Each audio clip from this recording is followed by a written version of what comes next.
welcome to the 18th episode of the Three Rings podcast. My name's Stuart Bishop and I'm here with my fellow director, Bailey J. Muir. Before we get going, subscribe to the channel, click a like on the video, and turn on your notification bell so you know about next week as well. This week's topics are: we discuss the Universal Music TikTok dispute, Billie Eilish has been caught at the People's Choice Awards asking why there are so many TikTokers, and finally we'll be discussing as Cara, Delevingne and Tom Holland are set to star in West End shows, we're going to dive into the business behind star name casting. So Bailey, I'm looking forward to discussing these topics today, mainly because I've had a problem and I think you might be able to help me with this. I've been trying to listen to some of my favorite artists and I've been trying to make TikTok posts. You're renegading. People like Pavarotti, Noah Kahan, Ariana Grande. I've been trying to listen to her, trying to put her on my post, and something's not happening. What's been going on? Tell me. Oh, Stuart, I bet you're devastated. Honestly, everyone's missing your videos. Yeah, basically, Universal Music have pulled their catalogue of songs off TikTok. All the other major record labels have done a deal with TikTok for sort of like the rights. There's other stuff involved with it, with like security against AI, stuff like this. But the main thing is just basically the royalty payments that they can't agree on. So Universal have come to a point that talks are broken down, the music's gone, and suddenly all of these artists, in a sense, now can't promote their music on TikTok. It's not there to be found, which is so crazy to anyone of my generation. However, Stuart, I bet you can't even begin to understand what that'd be like, right? Well, I mean, we were joking about this before, how for me as a 45-year-old man, not having the ability to post videos on TikTok and use and it's big names, isn't it? It's Ariana Grande, your main lady, Taylor Swift. Swift. It's it's I don't see what all the fuss is about. However, this is really annoying people. It seems in your generation. Is there? I mean, when I post, I just a lot of the time, if I'm just posting personal, I just post things, and I'm not thinking to put those extra layers on music, graphics and stuff like that, or filters. Is this a major problem? I mean, posting wise, like, how annoying is this for people of your generation? And then also, how financially is this? Is this damaging artists? Yeah, so for people that do actually post videos, it's definitely annoying. Like these influencers that actually have a career of doing like TikTok dances. It's like half the videos on their feed are suddenly now just on mute. The actual amount of music that they have there to promote is like way thinned down, so it's very annoying for them. But even people like myself who don't post videos like that, it's like the way that I'm now used to discovering music is disappeared. To like make a comparison, I'd say the music disappearing off TikTok for us is like if you were to go back to your childhood, Stuart, and be like, actually half of the music on MTV is no longer on MTV. You're not hearing what's coming out because TikTok has become the main marketing platform for music in the past like 3-4 years. So then to link into the money side, it definitely will be having a huge detriment on those artists, because as much as they've been getting that royalty from TikTok, I don't think that is the most important part of them having their music on TikTok. It's the marketing that gives is driving the streams everywhere else. It's making the songs popular, which is why they're getting played on radio, why people are downloading the albums, all linked into Spotify, Apple Music, whatever you use. It drives it. You find a song on TikTok and you add it to your playlist. So it will have a knock-on effect even outside of TikTok. It's a really huge thing in a financial sense. It seems like madness that you would find your music on TikTok, and trends are coming from through music. I mean, I remember what was it, a few months ago, the song from Kate Bush, which was on Run Up the Hill. Run of the Hill, and it was featured on was it Yes, Stranger yeah, Stranger Strange Stranger Things? Things. Yeah, and I thought, wow, this is amazing. This is amazing that an old song can suddenly get a new audience. And, you know, I saw then, right, okay, this is serious. This is where, the music's happening. This is where you've got to get your music on if you're a musician, because it seems like everyone's on there. Um, why, what I don't get is why Universal Music Group? Why haven't my understanding is that all the other record companies have agreed a deal, and all there's no one else being taken off. Why Universal Music? What's happened there? I mean, I honestly can't understand it. Obviously, we don't know the insides of the deal, but I would presume they've been offered the same thing as the other labels. So actually, because of that way that I described looking at it, like really it's a marketing platform that you happen to get a bit of royalty from. Mm. They're almost putting their label at a disadvantage to the others. It allows, for example, Sony Music to now just dominate because they've literally lost a third of their competition. The only real reason behind it must be that Universal want to look after their artists more than the other, and therefore are going to put up that hard fight to get them what they deserve. Which puts me in such a strange mind space as an agent, because I feel like we should support that, support the looking after artists, but it's that balancing act of, is that supporting the artists or is it detrimenting the artists because of that knock-on financial effect? I'm I think their intention is probably in the right place, but I'm not sure if the reality of it actually presents in the way they are thinking it does. There's so many factors to it. It's really hard to distinguish. What have Universal Music actually said? Like, what's out in the public domain of, obviously a lot of talks will be going on with lawyers and, behind the scenes, but what have they publicly said? Do you know? Yeah, as far as like the sort of public statement is just talks have broken down, the catalogue's been pulled. There's outstanding issues regarding royalty payments, security, and protections against AI. That's like it. It's very minimal the information that's actually been released when it was all pulled. And to the best of my knowledge, since it was all pulled, there's literally been no updates whatsoever, which we must be on for around about a month now that since it happened, maybe just over, maybe just under.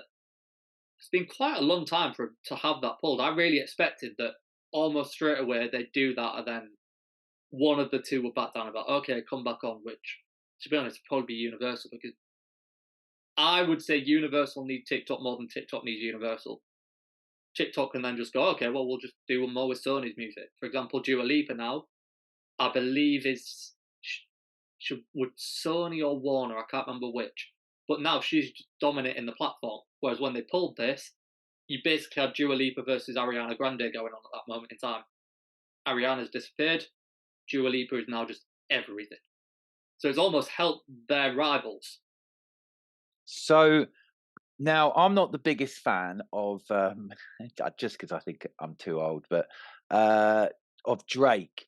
Uh-huh. You're gonna tell me Drake's been taken off, and no, you're shaking your No, head. no.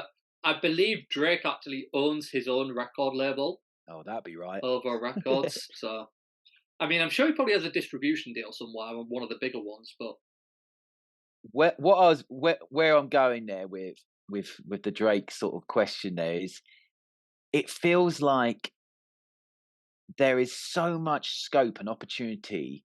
And now, obviously, when there's so much opportunity, comes a lot of competition.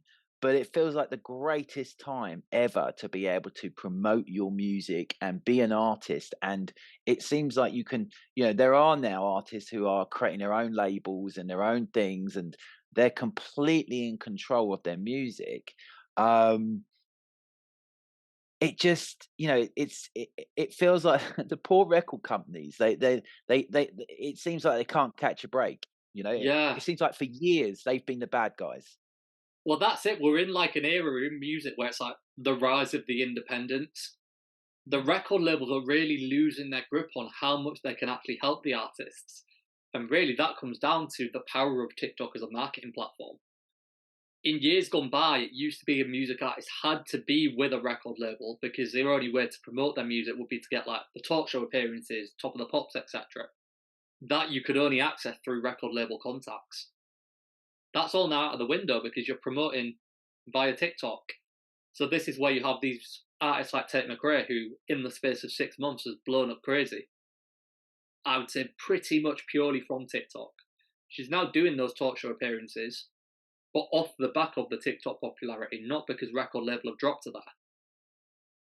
And then you've even got these artists that are starting to come from being an influencer to then become the artist. For example, like someone like Nessa Barrett. She built up her following as like one of these that sort of TikTok dancers, influencers, then started releasing music, and her music is brilliant. Now I think she's with a record label, but she has no reason to be. She could very easily leave and have just as much success. So the record labels are in a very rocky position right now. They've not got the power they used to have. Well, we've seen it with this year with Oliver Anthony. You know, he was the number one Billboard, chart, and possibly the biggest song of the year. I'm sure it's up there. Phenomenal success, and he was turning down massive offers, allegedly. No, in fact, he actually said in interviews that he had turned down offers from, I think, Sony. Um, because I suppose it was a big shock for him. He probably wasn't expecting all the popularity that he had. But if you are, I suppose, someone of like an Oliver Anthony, where you are, I suppose, more in control of your affairs, but also is looking at the world of how sort of capitalism is, and corporate companies are sort of taking strangleholds over the world. Um, it's fantastic to see that an artist doesn't necessarily need a record company. They can create this massive success. And I mean, how much money do you need? That surely the money, all because it's now not going through a record company, they're going to make sort of just the same amount of money if it goes through, say, TikTok, than if they were with a record company. They'll be getting paid more. Yeah, I mean, this is where all the record labels are starting to like restructure their business as well. Because for so long now, everything's been like 360-degree deals, which is the ones where they just control absolutely everything. They have the rights to all of the masters, all of that, which, funny enough, I always gone on about Taylor Swift, but Taylor Swift really exposed a massive thing with that, where the artists don't own their own work. It's gone on in years before with people like Prince and the Beatles, but it was more outrage around just them, whereas this Taylor Swift one became more of an outrage around the record labels as a whole, and has really made a shift.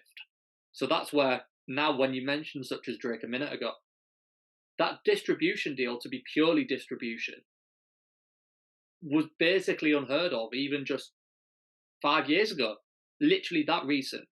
Yet now distribution is probably about a 50-50 split, whether you want a distribution deal or a 360 deal. The 360s are easing out, and the 360s have had a lot of problems attached. But this is where the record labels don't have the standing. They know they no longer hold that power to be able to commit someone to a 360. It's really changing the way that whole industry works. And you can kind of talk generally, but let's take an absolute fact. Well, I hope it's fact now. I'm going to say is Noah Kahan. He's at number one in the UK. I don't know if he's right now, but he was. He was. Yeah, he definitely was when I last checked. Stick Season is his song's called, and this would be affecting him. He's number one. That song is not going to be as big as it was because it's not on TikTok. He's at number one. This is a big opportunity, and you wouldn't be able to get it up and put it on video and spread it. Is that right? Yeah, totally correct. I've just checked it. You are correct. He is actually still number one. But yeah, I mean, he's literally been putting posts out on TikTok, which are quite funny to take a look at. I've been like, Thank you, Universal Music. So pleased I can't promote my music anymore. Like the label are getting backlash from their own artists. But yeah, It, literally, it's like he's in his moment, and I'd say he can't capitalize on it, but he's finding a way because he's literally like dominating the charts at the minute. I think that song is just so great that everyone's hearing it and be like, "Oh, I need to hear what else this guy's done," and everything he's done is brilliant. So he might be all right, but somewhere along the lines, it will still be having a detriment because he's not getting the exposure he should. and often now, the songs are getting to number one simply because of that exposure on TikTok. Um, I know during the pandemic, and this is how I originally, started to find out about it. I was I was just a little bit bit annoyed with the fact that Drake got to number one with a song where I swear he's literally saying, "Put your left foot in, your right foot out." If it sounds like the hokey Mm. cokey, um, and I know there's genius in it. I know there is, but I fail to see it as my age. I can't. I just don't. I don't know.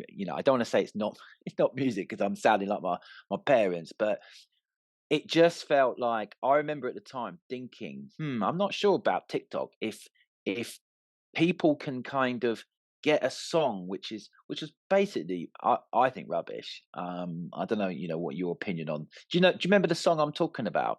Yeah, I can't think what the name of it is, but I know exactly the bit you mean, like lyrically. Just Yeah. basic. I feel like my son could have written it. And maybe that's the beauty of an amazing song to make it as basic as possible. But um it's amazing the power, Mm. Kate It Bush coming back after all these years, even though she's never stopped, to have that that sort of publicity again, amazing for her. Yeah, there's definitely been a change in it with TikTok of like what it's helping blow up. Because in the very early days, like the start of the pandemic, it was definitely like chucking some weird things into the charts that Mm. wouldn't have got in otherwise. Man But not got this, no man not got no coat. Do you remember that? Do you what? remember man not got um man is warm Uh, wearing his coat? ma- Do you ma- remember something? Man's not hot, big shark. That's it. Yeah, was that a TikTok one? Jesus, I don't think that was actually. I think that was before TikTok, but I know the one you mean.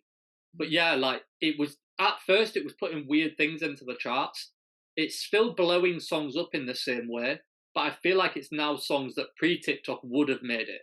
It's just now TikTok is the way to make it. For example, Stick Season is just a brilliant song that deserves the acclaim it's getting. And like Tate McRae, everyone at this point is calling her the new Britney Spears. Like she would have made it in an early 2000s era as well, but TikTok is now the route. Mm.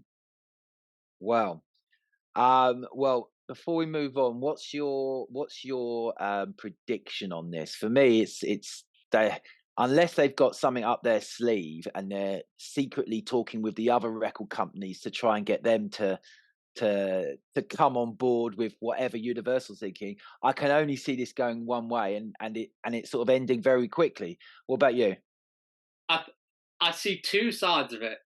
The one that I think is most likely to happen is literally any day, any time, the music's just going to randomly appear back, and Universal are just going to have to go, actually, this is detrimenting us too much. Let's just sign the deal that everyone else signed and get on with it.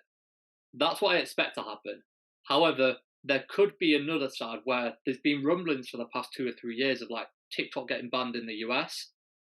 And if it happens in the US, everyone else is going to follow suit, obviously.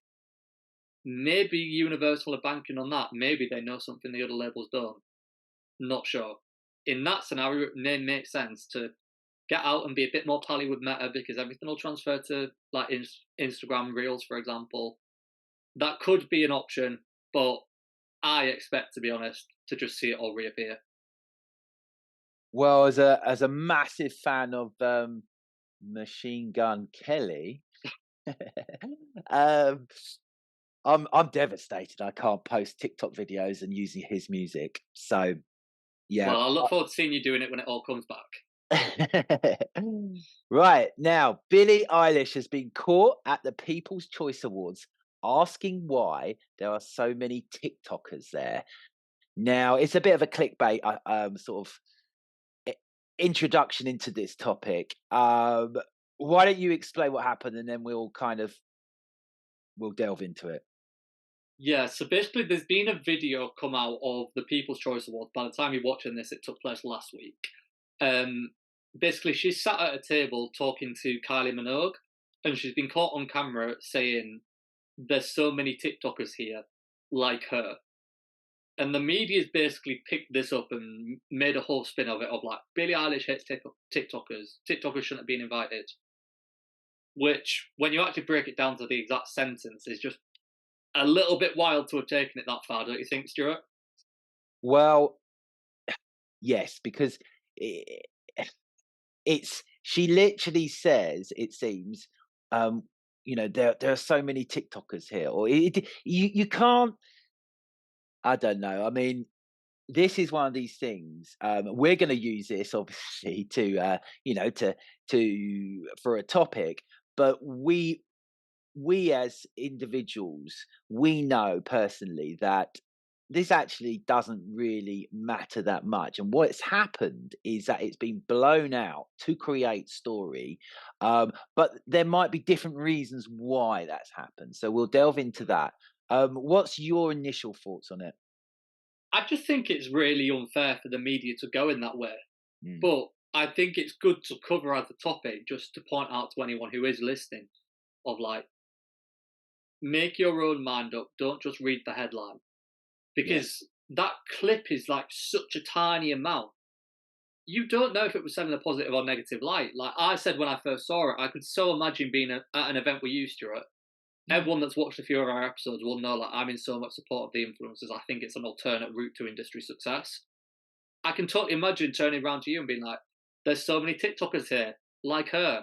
Brilliant, Stuart. They're actually getting invited and involved. They're now accepted." mm. But you cut that bit off the end and spun a light on it. It could have been said completely the other way. There could have been something on the other end of it. There's so many TikTokers here, like her. Why the hell have they been invited? Yeah. But without that extension, you don't know the context. So let's go with the second part of that first. The fact that because I think there's conversation to have there, in a minute about the popularity of TikTokers and why they are important and why they should be respected just as much as any other artist. Um, but I can't actually remember what the second part was now. But what was the second part? What you said? I'd said like contextually, it's like you needed an extra section to it to know the likes. It could have been there's so many Yes, TikTokers here, great, or there's so many TikTokers here, why? yes. So the media want the second part of your thing there. They want it to be Billie Eilish is against TikTokers. Now, why do you think that is? I'd be totally honest, I wouldn't be surprised if it's a bit of a PR publicist thing, to be honest, and it's one of her own team, which is Mm, a controversial view to go. We went way into this in, if you go back, we've got an episode called PR Disaster with Charlie D'Amelio, where a similar thing was going on. I know Billie Eilish is working on new music. I'm expecting imminently an album announcement is going to come. What better time to suddenly blow up a story? Everyone's looking at her page, go, "Oh, is she going to apologise for this? What's she going to say?" Drop an album. It'd be genius marketing if they do it. Getting irrelevant again just before the music comes. You want to be in and amongst the headlines. Controversy can be good. you don't think it's like you don't think it's like a government conspiracy against like or like a media, a media led sort of, the mainstream media against sort of influencers and YouTubers and things like that. You don't think the possibility of that? I mean, I wouldn't be surprised if the media are against influencers, but I feel in the way the media have spun this, it's anti Billie Eilish, not anti influencers. Mm. It's been spun in a way of like, how dare she say that? So actually, in a weird way, the media have kind of accepted the influencers by doing it. But don't you think that the there are there's probably more people in the public who would be in support of Billie Eilish than influencers maybe? Or do you think it's the other way around? Um, to be honest, that my observation would be amongst my generation. I think we're actually quite alert to the fact that this probably isn't at all what it is, and Mm. people are therefore being spotted Billie and the influencers. Because you've got to think of her in an age range. She probably sits and watches those influencers herself. Yeah. I'd be surprised if she actually hates them and doesn't want them there. If it was the other way around and Kylie had turned around to Billie Eilish and said it, I'd be like, fair enough. She probably doesn't consume TikTok, probably Mm. doesn't get it. But being Billie Eilish, this is why I think it's probably been spun in the opposite way to the reality. Obviously, we don't know, but it seems strange. I think my generation certainly will be on both sides. Yeah. Interesting. I think older people will just be like, um, they'd probably be on Billie. Billie Eilish is one of these artists that I think older people would know. Yeah. There's not many artists who are young now. I think that the older people all know. Like, what was it? Was it last episode we talked about this? No, it wasn't last episode. It was It one was of a the while ago. episodes. Yeah, it Yeah. was a while ago. You know, she has, because of the Bond song, because of Glastonbury, she has sort of, done much better than I think a lot of these. If you say Tate McRae, um, I doubt my mum would know, but my mum would probably know Billie Eilish. Um, I so think Billie Eilish has a high level of artistry, which mm, carries her name then outside. It's yes, not just great music. Like the videos for some of it are literal, like they could be deemed as a short film. They're so well directed, produced, created. She's doing it on another level. I know you hate it, but I always compare her to like a Michael Jackson. I think if he watched her stuff, he'd be like, that is actually phenomenal. I could be inspired by that just as he has inspired her, obviously. She's I'm doing it to a real level. I'm sitting here trying not to be triggered. um, no, I think Jacko would have liked her. I think he would have tried to get. I was going to say get involved, work with her, Mm. in a way. You know, when he was on it, he was into working with whoever was top and whoever was sort of interesting. Very much like Madonna. I'm surprised Madonna hasn't jumped on the old Billie Eilish Mm. bandwagon, or maybe she has. I don't know. No, she Um, hasn't yet. but Madonna, gone. Certainly, like put Michael Jackson and Billie Eilish together. I think together they could create something that was like on the level of Thriller again, because Wow. they can both do that like darkness element as well. Mm. Like she's obviously very inspired by such a Thriller. Was someone to headline? I mean, she didn't headline, did she? But she, Yeah, she youngest ever Glastonbury headliner. right? Was that on one? Because it was during the day, wasn't it? I'm sure her set was sort of, or it started like maybe that's when headlines, the headline, it sort of starts light and finishes dark, doesn't it? Yeah, it tends to start around sunset. Mm. Yeah. I mean, to do that at the age she was, I don't know exactly how old she was, but I think it was I think she was like 20. yeah, something like that, early 20s. It's just amazing. It's Yeah. it's just amazing, because nowadays you do get a lot of artists invited to Glastonbury, um, where perhaps they wouldn't have got the opportunity years ago. Now it's much more diverse because they realise there's all these different genres and people love all different types of music, and we're seeing it in all different ways. So it makes sense for them to have a stage with this genre and that genre. Years ago, it was like, well, we only know what's coming from what we the few channels. I mean, especially when you consider that with her age and like think about that actual set, Mm, the creativity and artistry behind that, the way she's able to like hold the stage at that age, yeah. she is inevitably going to be one of these next music icons. It's hard to make the comparisons, but she's definitely working towards being in that picture. And just headlining in Glastonbury at like, we don't know the exact, but like around 20 is just mental. And you Well, consider then Elton John only last year was like doing it as his retirement show and it was his first time. Well, this is it. This is what I was going to say. They are inviting younger and more hipper and more trendier sort of artists now, but they don't. What they're not doing is risking a main stage, or the headliner. So for her to get that, to headline Glastonbury at her age is just phenomenal, just Mm. phenomenal. Um, let's get back onto the original thing we're saying, and what I want to just sort of ask you about and go into is this snootiness against social media artists and content makers. Um, do you think the snootiness is only coming from a certain sort of age demographic, i.e., sort of older, and also um,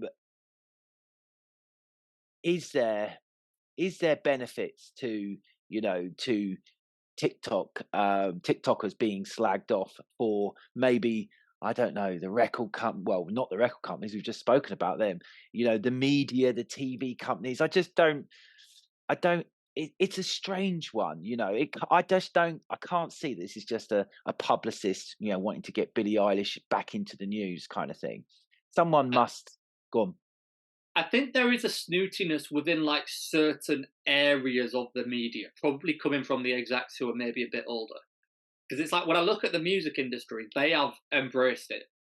Like the names I've used, like Tate McRae and Nessa Barrett, basically they have come up through influencing. Mm, Even Tate McRae, that would say like, well, she's blown up from dance videos and singing videos. There's still videos she was posting herself. She was a dance influencer, a music influencer. Music have taken it and embraced it, but then I'd have to compare it, let's say, with the presenting world. A girl called Amelia de Moldenberg, who does the YouTube series Chicken Shop Dates, right. she obviously within that YouTube series is literally the presenter. Yet when you hear a presenter is needed to take over a certain TV show, she's not a name you even put in the picture. Yet she is actually doing TV work now. Like she will at some award shows, she is like the interview on the red carpet. But you still don't quite think of her as a presenter. And in the same way, there's loads of sort of like TikTok comedians, I would call them, who literally their entire content is just posting funny videos all day, every day. But you would never see them get booked to do a comedy set on TV. You can't imagine them suddenly being booked for the Royal Variety, for example. There's definitely something there that's like blocking them getting through. I think in some ways that's probably giving these people their motivation to keep going, so it might not be a bad thing. But within areas of entertainment, I definitely think there is a block.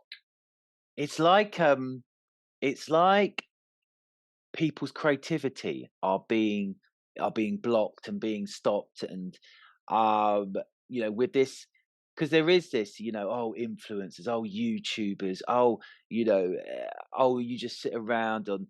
I had a conversation with someone the other day about their son.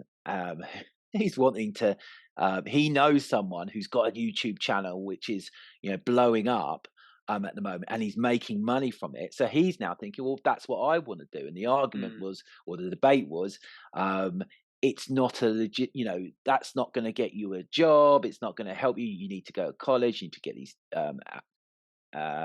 you know, your grades and stuff. And I was saying, well, you know, is social media the new apprenticeship? Is it the new work experience? Is it the, if you think about it, all these people who are doing podcasts, like ourselves, like many people, they're doing it because they love it, and they want to be creative. So it's like it's an amazing place to it's like the regionals around America of the of wrestling. They Mm. have the different regionals, different state wrestling and stuff like that. It's almost like that. And then the Netflix, getting something on Netflix, or I don't know, even still, a BBC drama or something big which people would see as mainstream success. It's like we're there are so many great talents now that are being created, that surely these streaming services are just looking and going, right, okay, let's pick the next talent, let's pick the next talent. um I just don't get why would anyone would want to stifle it, because it is stifling people's creativity by putting them down all the time. Yeah, I mean, in a lot of places, we're just not embracing that new ecosystem. Mm. Whereas you ones like Netflix that have just picked up that Sidemen documentary, they're finally doing it. But this is where there is that sort of like snootiness there with it. there's a generation, which is where I place it on like the execs of media companies, to be honest, that just don't understand it. I think because they're not consuming the platforms.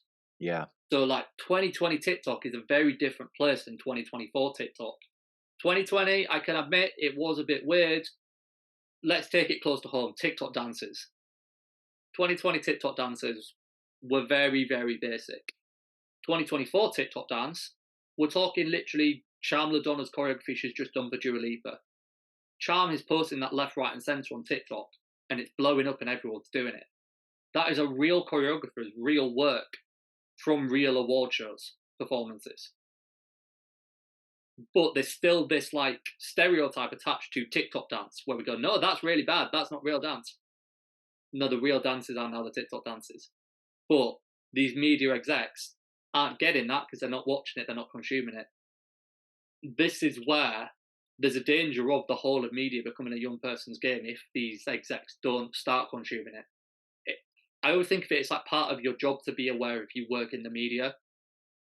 Rest of the public, if you're 40, 50 with kids and long-term job, mortgages, all that, if you don't want to watch TikTok, you don't have to. But in our industry, you have to know what's going on with entertainment. TikTok is a major entertainment platform. Really, TikTok and YouTube are no different than Netflix and Amazon Prime. They're all streaming platforms. They're streaming videos. They're all platforms that you've got to be aware and knowledgeable of. Billie Eilish did get online. There is quite a few people sort of slagging her off, and we saw a video of an influencer saying, how dare she, and that. Um, Whether they believe that she did or not, I suppose it's all good content. It's all sort of conversations to have. However, I'm sure some of this hatred is real because they've seen it and they think now she's this or whatever. And I think it comes down again to this level of, I don't know, spiritual. I always like to bring back things to a spiritual kind of level. Um, it's like a lesson of, people, why, what, people shouldn't be hating each other, um, because the media wouldn't put out these stories if they knew people didn't bite them. It's like clickbait all the time, isn't it? They know they don't want to. Billie Eilish saying nice things about TikTokers. Is that going to, is that going to cause a stir? Is that going to sell papers? Is it going to, get clicks? Um, what do you think? Do you think people just make this content and say they had it, or do you think there are generally now people who will look at that and believe that she is a TikTok hater? I don't know how many people would look at it and believe, but I think definitely people will look at it. And that's the key. You've Yeah. got to think how the media make their money. When you go on a newspaper's website, it's littered in advertisement because that is how they make the money. Mm, Look at the sales of newspapers in 2024 compared to 2004. mm, It's miles apart. What used to be their main income stream no longer is. Now they literally rely on views. So they have to find stories to attach to names to attract people in. Saying some random person in the street has been caught saying something about influencers, no one cares, and that would be a true story. You'd be able to find that on a daily basis.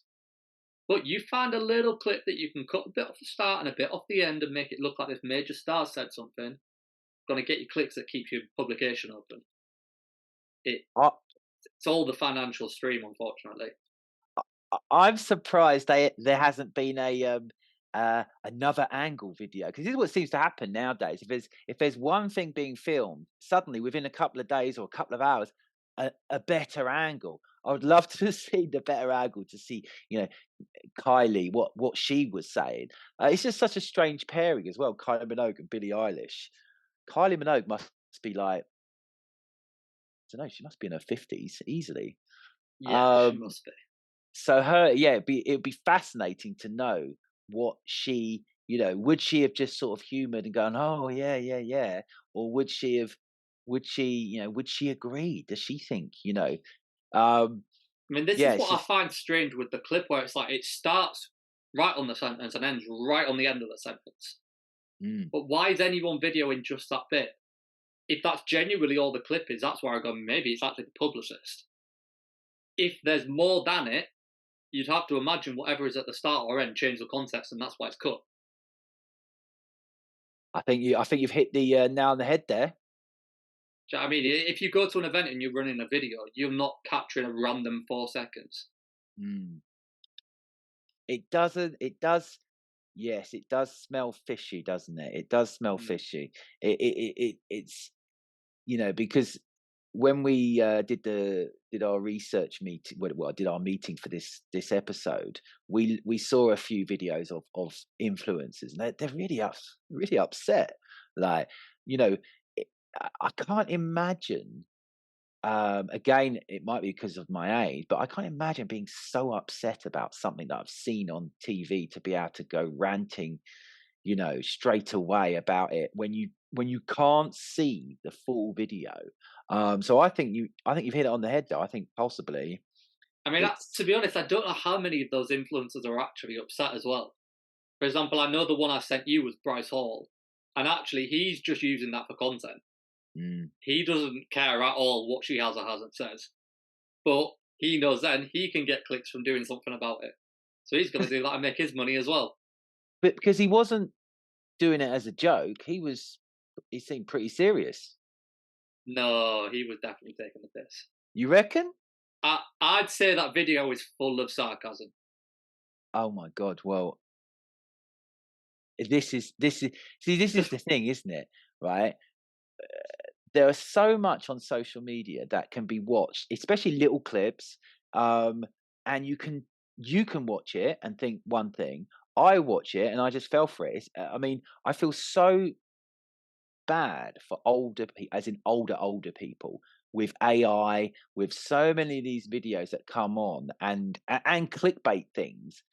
They don't realize that you're being led into these negative thoughts for no reason, for no Mm. reason most of the time. Well, that's it. I mean, like, at least you know what TikTok is. There'll Yeah. be a generation 1 or 2 above you that literally, if you said that to them, would be like, "What? What's that?"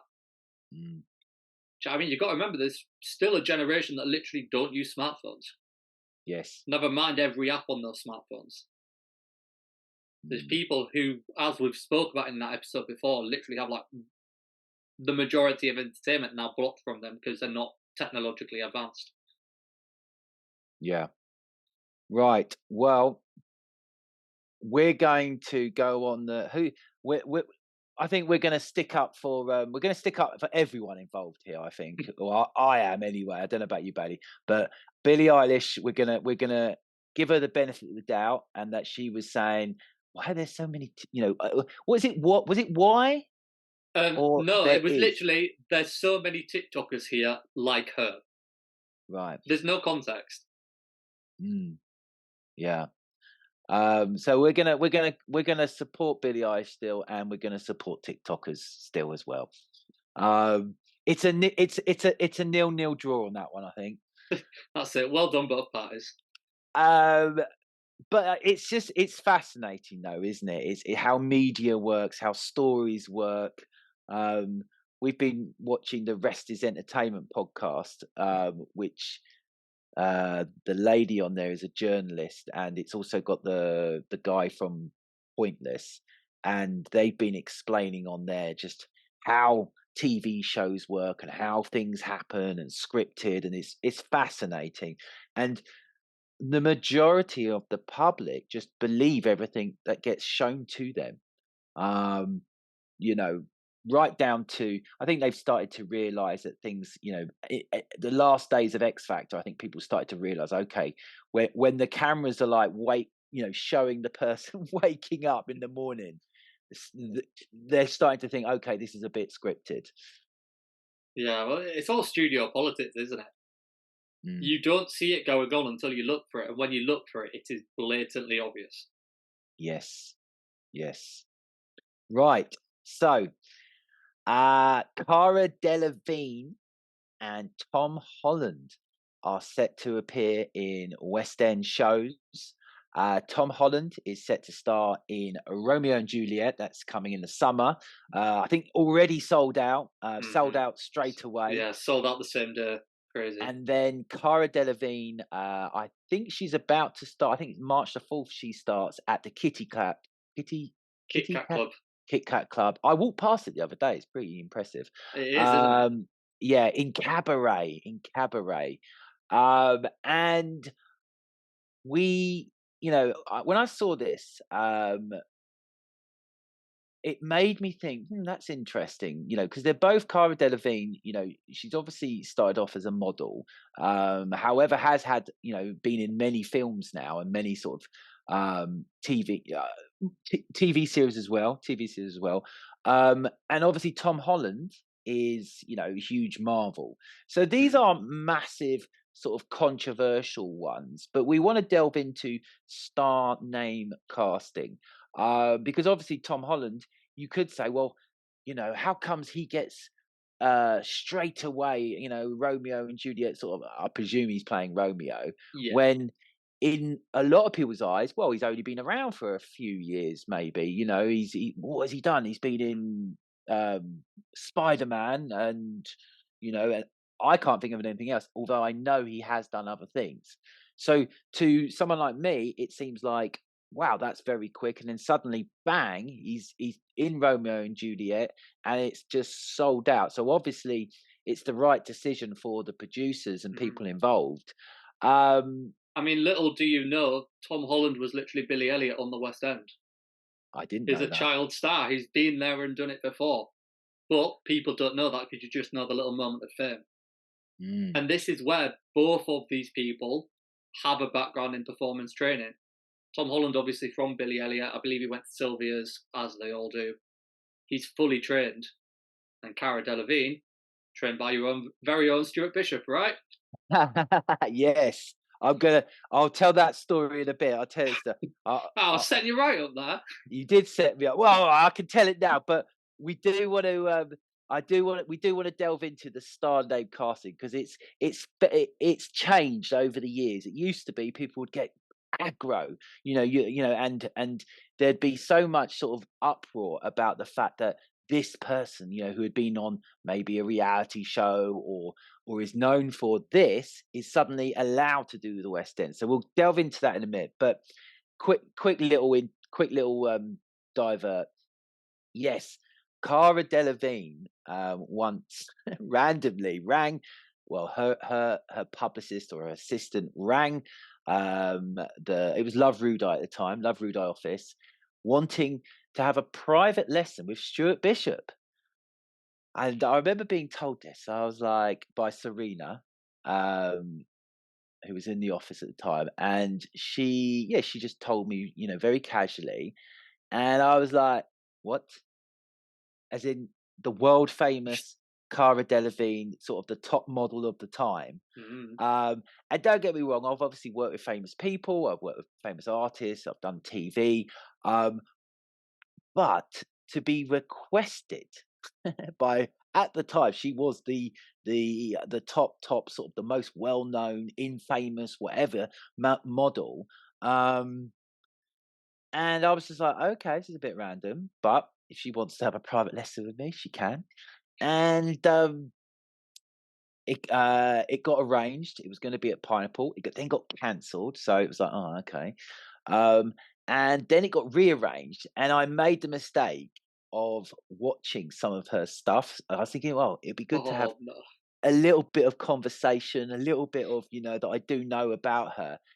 And oh god, the problem is when you watch. I mean, I watched her in this Luc Besson film where she's like, she's quite hot in it, and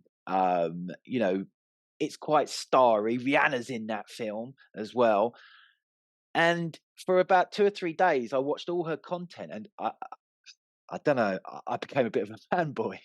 Like I was like generally nervous and excited about coming about teaching her.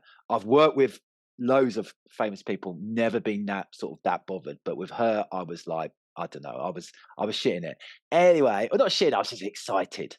In my back of my mind, I was thinking, I don't know, I checked, was she with someone? Maybe I was with someone. I was with my former partner at the time, so nothing could happen. But in my head, it was all going, it was going everywhere, but I was thinking we could get married, we could become like the next, I don't know. Anyway, we turn up, we do the, where are you? We do the, Came in his own the world now. we do the lesson. The lesson was fantastic. She was very, very talented, very amazing. Um, and how she heard of me, I don't know. She just, she wanted the Bishton. Um, and do you know what? Do you know? There's two funny things about the end of the lesson. At the end, firstly, she asked for my mobile number. Now, any normal person would have thought, "Oh, right, she wants to get the mobile number so she can make it perhaps easier to book or whatever, or maybe send some ideas she wants to work on, or anything like that."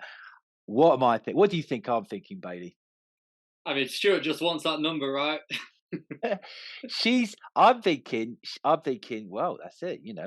There could be a possibility here that she's, even though I knew she was with she had a girlfriend at the time. I think she's bisexual. And yeah, I was like, right, I better not, because it would be unprofessional for me to take her mobile. I don't know why I was thinking this. Technically, I'm right. Mm, I you are. said to her, well, it should, just if you want to book me again, or you need anything, go through the office. Um, I don't know. I think I should have took it. What had you done? I'd have definitely taken it. I Yeah. mean, Well, even no. just the fact to have someone famous's phone number in your thing, like, even if you never use a contact, it's just cool, isn't it? Just to occasionally scroll past, but, oh, yeah, I did that. It was. She said exchange numbers, so I would have had hers, even though we had hers.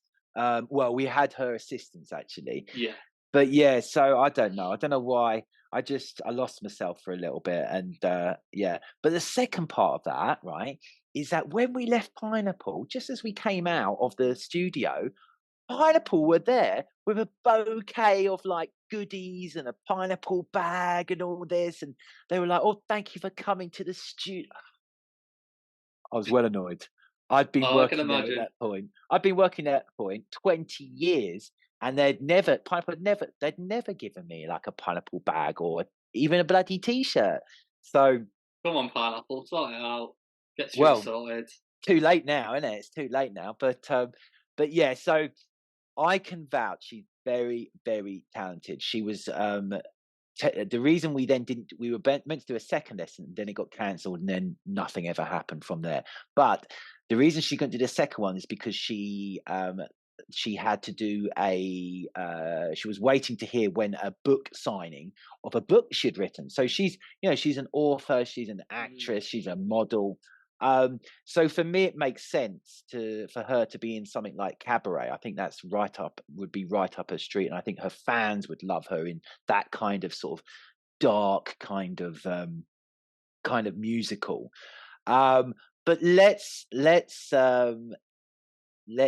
go back to why we actually wanted to talk about star name casting.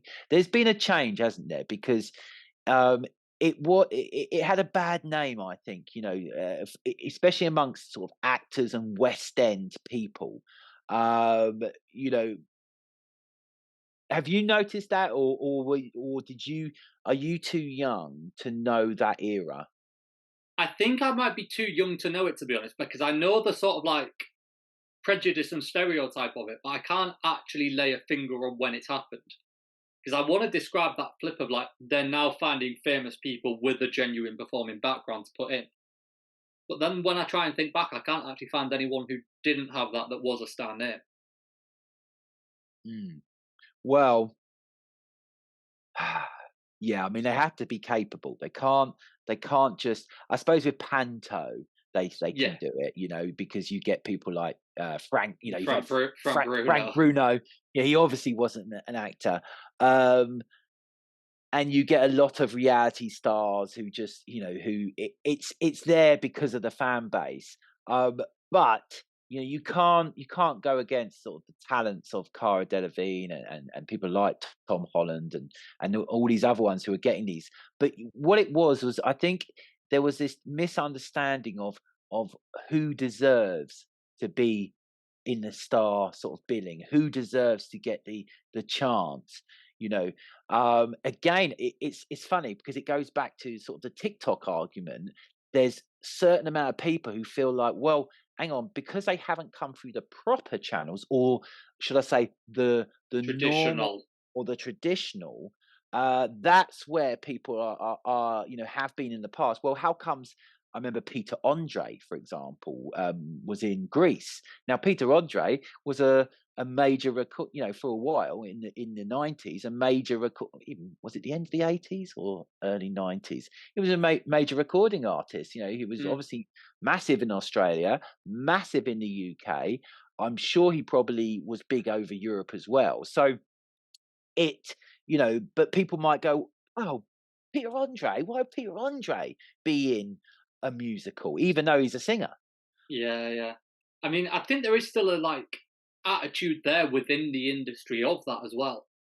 For example, I take it to you might not even know this name, but Amber Davies, who was on Love Island. So she trained at Erdan, went on Love Island, then landed the one of the lead roles in 9 to 5 on the West End. And when that happened, there were so many people going, "Oh, she's only got that because she went on Love Island." I was like, "Hold up, no, she's got that because she trained at Erdan and then has some following and fans because of Love Island." So actually, if you went to Erdang as well, you both came out wanting to achieve the same thing. One of you's found the way to do it. That doesn't mean she isn't deserving of the role. She's found the way. Maybe you actually need to follow that lead if you're not getting there. It's a strange attitude of, I guess, wanting to believe that you deserve it over someone else and therefore not trying to turn what makes them a step ahead of you, trying to turn that into a negative rather than a positive. It's like a warped perception. It, Same as it's it's happening now with some of these TikTokers that are getting in the West mm, End, like Hannah Lowther in Six, Jess Coulter who's just got into burlesque. It's not as bad with them as it was with Amber Davies, but there are still a few people being like, yeah, but without the TikToks. It's like, no, no, no, no. These are genuine performers. They will have still been through an audition process. They're still fully trained. They're as capable of doing that role as you are. So take their lead. yes, I think it's jealousy. I think people are jealous that they didn't think of it, or they didn't know, or they didn't dare to go a different route. Because Mm. what's the easiest route to go down in performing arts? Well, the route that we've all been told. Um, where are people who, the people who are most successful are generally the ones who come out of that route. And it's not, I'm not saying it's because they've gone right onto TikTok, but they've gone right. I'm not having success doing this route.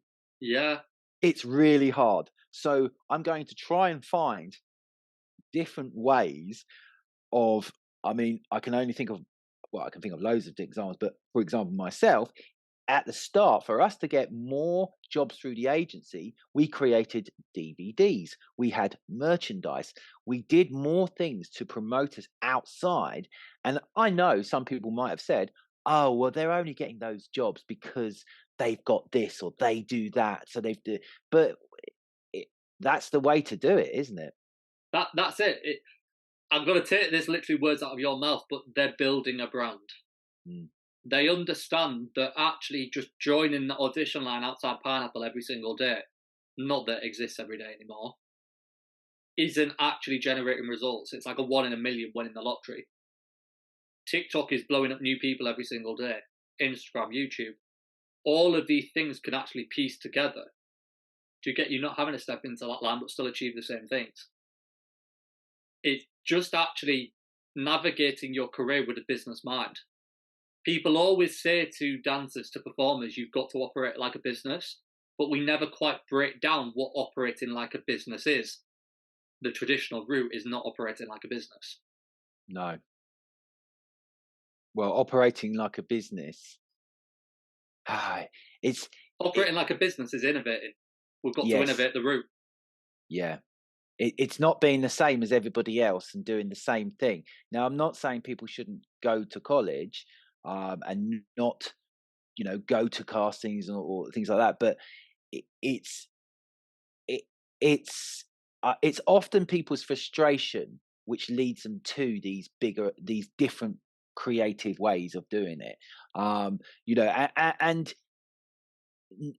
also brings out new types of performers and creatives, because you look at someone like Mr. Beast, or even you know, let's go with Mr. Beast, right? When you see his early YouTube videos, he's like a very, I mean, he's still very kind of, I suppose, awkward. He's not traditionally confident, like I don't know if I don't want to be doing him an injustice or anything, but do you know what I mean? He's not a traditional person who would, he wouldn't have got Yeah. an opportunity. This is, I mean, traditionally famous people have been like the cool kid from school. Yes, He's not the cool kid. no. So, um, does it mean that if should it mean that these people then shouldn't be creative, shouldn't do things? Our world is much better for the fact that we have a Mr. Beast than not. So it's like it just feels like a new avenue, a new way, again, social media, and just building that brand, than you know than the traditional just going to college and then doing the audition route and just hoping and waiting. Uh, Gone. it goes back to what I was saying in the first or second topic in this episode. Like, the media execs no longer have that control. So it used to be someone like Mr. Beast wouldn't come through because he weren't in the vision of the media execs. You no longer have to fit their vision, no longer have to fit the way they see the world. You're literally open to finding your own success. You will find people who like you, and they will be your audience. There's no one actually like being like the gatekeeper anymore. Is a way to look at it. Everyone is now their own gatekeeper. The gate is literally making a YouTube account, which everyone can do. The barriers have been completely pulled away. It's interesting because if you look at now what's in the West End, traditionally you'd say, if you ask, oh, what's in the West End, what kind of shows, people would just say musicals and plays. But now you're seeing things like podcasts have their own shows. Football.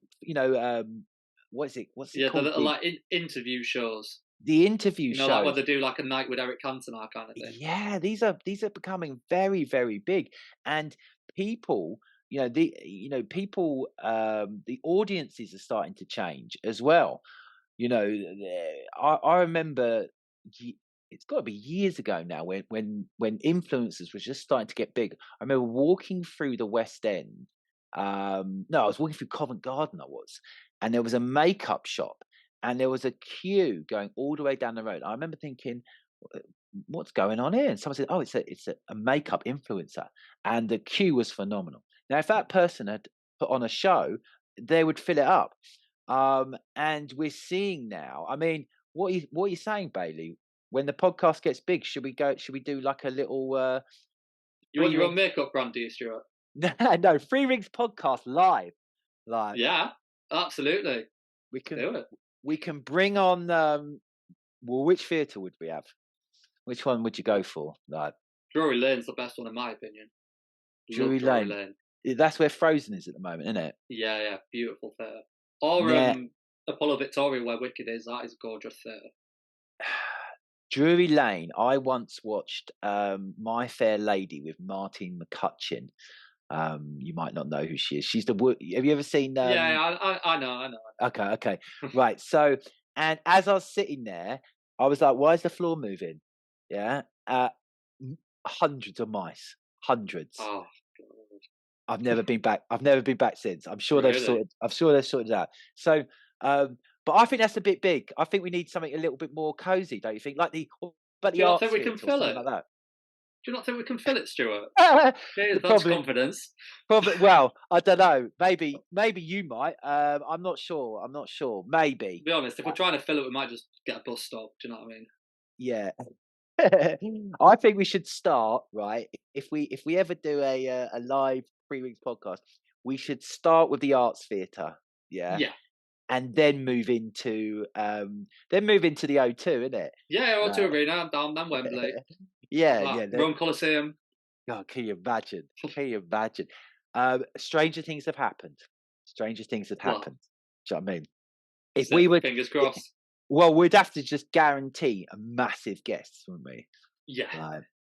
Like, but yeah, it's interesting because I think nowadays people want. Do people want talent, or do people want the fame? As in, does it matter if Tom Holland was good or not? I don't think you can get the fame without talent, is the way I would spin that. Okay, but in the past, then, for example, I don't want to say names here, but people have got West End leads based on the fact that yes, they have had it, but an argument would be, are they? And you're going to say, well, it's to do with financial stuff, I'm sure, but I remember. No, I'm not going to say the name. I know the person. I'm not going to say the name, but I know when they were lead, right? Um, I know for a fact there was much better people out there who could have done the role better than them. So it's coming down to, and if I'm thinking that, critiques and Hmm. whatever will be thinking that as well. So it's coming down to, a lot of the time, it's coming down to money, surely. Yeah, that's it. As you can predict, I'm going to go straight to financials. Go on. Does that alternate artist who may do the role a little bit better pay for themselves? Probably not. That star that might not be quite as good but can attract people in pays for themselves and can fund the whole rest of the production by being in it. Mm. That's where they're lucky with Tom Holland in Romeo and Juliet, because he's got exactly the talent to do it. There probably isn't anyone better, to be honest with you. And he can pay for himself and the whole production. That's what's going on. We've got people now willing to do it like a Tom Holland. Years gone by, maybe those people weren't quite there. But it all comes down to actually making the production sustainable. Sometimes that will dictate the casting choice. It feels very, it feels like a different level, isn't it? When you get a proper, when I say proper, when they have Hollywood stars on the West End, it's often, it's not often the absolute, oh, they're hot, Mm. right now, even though they're massive stars. But to get a Tom Holland to do Romeo and Juliet at a point now in his career, that's a real Yeah. that's a real scoop, isn't it? Well, it's a scarcity of him doing that as well, isn't it? Because Mm, that Tom Holland, that's a huge deal because he doesn't do it. Whereas like when Benedict Cumberbatch comes back and does stuff in the West End at the National and stuff, actually, even though he's as big, if not maybe a bit of a bigger star because he's been going longer, it's not as special because it's more regular. You kind of yes, expect him to do one or two a year. Tom yeah. Holland, you don't. It was very very surprising to see his name pop up on it. Well, we should just wait then, Bailey. Me and you, we should just wait. Because there has been a few phone calls wanting us to do Yeah. a So free you days of playing Macbeth are still coming, Stuart. a free rings. No, no, I'm not. No, I won't. I Are you won't. not? I refuse to do Shakespeare, but I will do a free rings podcast live, Fair play. live at the at the O2. We can do that, innit? Yeah, we can do that. I'll turn down the calls for Panto Dames.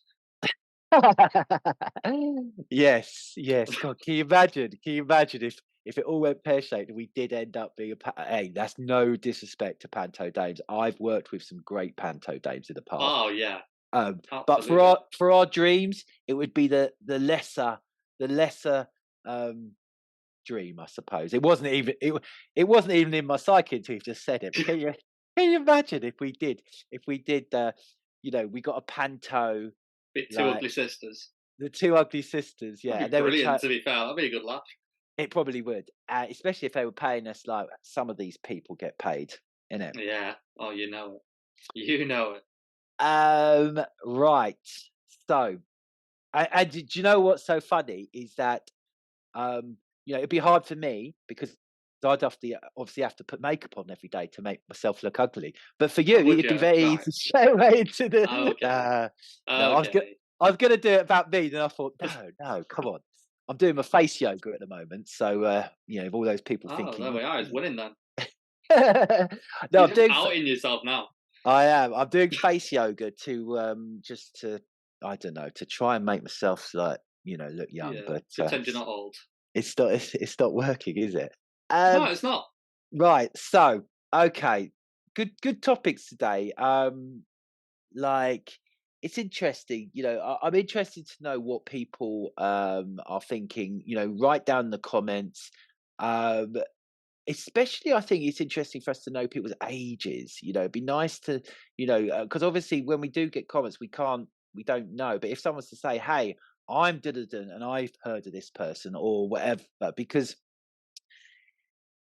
we are 20 years apart, Bailey, and this is why it is a common thread: the fact that you will know something and I don't, or I will know this person and you've got no idea, and you're like, "No, I've never heard. They're not famous now." Yeah. Um, but it's I find it, I think it's a good dynamic because I'm learning, you're learning, and our audience is also learning. So why don't you let them know what they need to be doing in order to make sure that they catch all our episodes? That's it. So if you've enjoyed today's episode, subscribe to the channel, show it by clicking a like on the video, and turn your notification bell on so when we come back next week, you can come back and join us. Before we do go, I forgot to say, don't forget our guest episodes. We've had some great ones. We've just last one was Charlie Bruce. That's a really fantastic episode. If you want to find out how she got into dance and what she's up to, then check that out. We've also had some great guys as well: Adrian Gass, Brendan, Ricky Cheer, and we've got lots coming as well. So thank you very much, Bailey. We're going to have a meeting in a minute to talk about setting the world right, and hopefully continuing to be as creative and inspirational to the world as possible. Right. Well, it sounds like a good meeting to me. Thank you, does. Stuart, and I'll see you all next week.